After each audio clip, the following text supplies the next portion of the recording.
I'm Dominique Raccah, and I'm the publisher and CEO of Sourcebooks.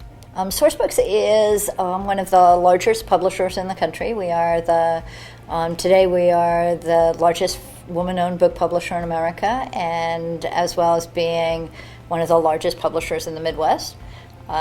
We started from nothing, and we've grown to publish about 450 books a year, and have had hundreds of bestsellers. So what is the greatest challenge that we've experienced? I think probably the one that comes to mind when I think of that is when our number 2 customer went bankrupt. So Borders Bookstores was a large book-selling chain across America, and when they went bankrupt, they were our number 2 customers, and I think that was at the same time that the recession was in place. So this was 2008, 2009, right? That was a time period when a lot of people were looking at their businesses with concern. So as a leader, you need to drive through challenges. This is the thing that you need to come up with a plan and come up with a vision and create what happens next for your organization. And I remember talking to one of my coaches, and she very appropriately said to me, "What if this? I get it." She said, "I get it. I hear you." But she said, "What if this were the opportunity for you to come together as never before?" And I think it was a turning point for me. That was a turning point in my management and in my leadership.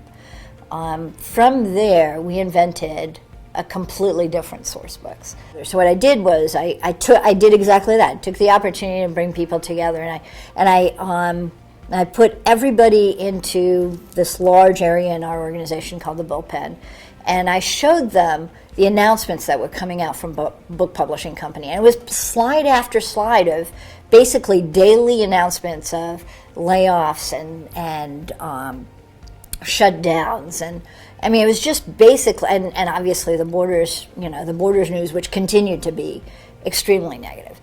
And I think what they all expected was that I was going to make that same announcement. And instead, what I said to them was, we're going to lose not one job, but we have to figure out how to create that. So what would it take to create that together? And from there, Sourcebooks invented a whole bunch of systems, right? So we have an extraordinary transparency. We have a meeting that we call the breakthrough meeting.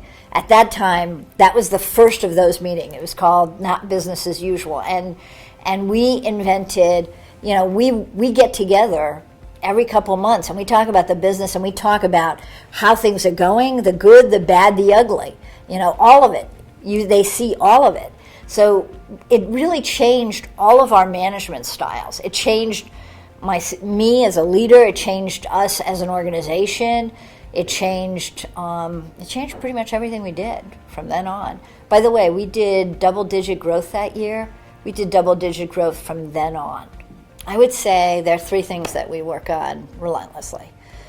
The first is data. We are a data-centric organization.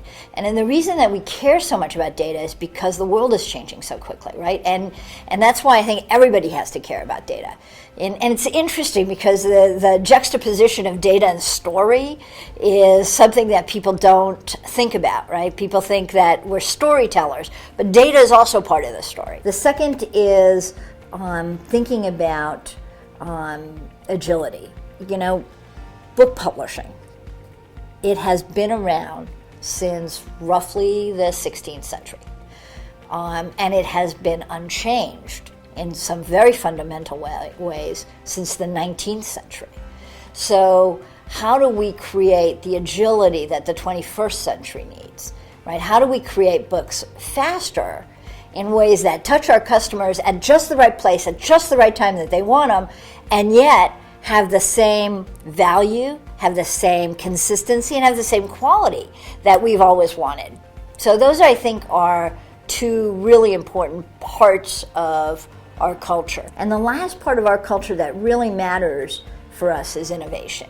We have won literally every innovation award that's ever been given in book publishing.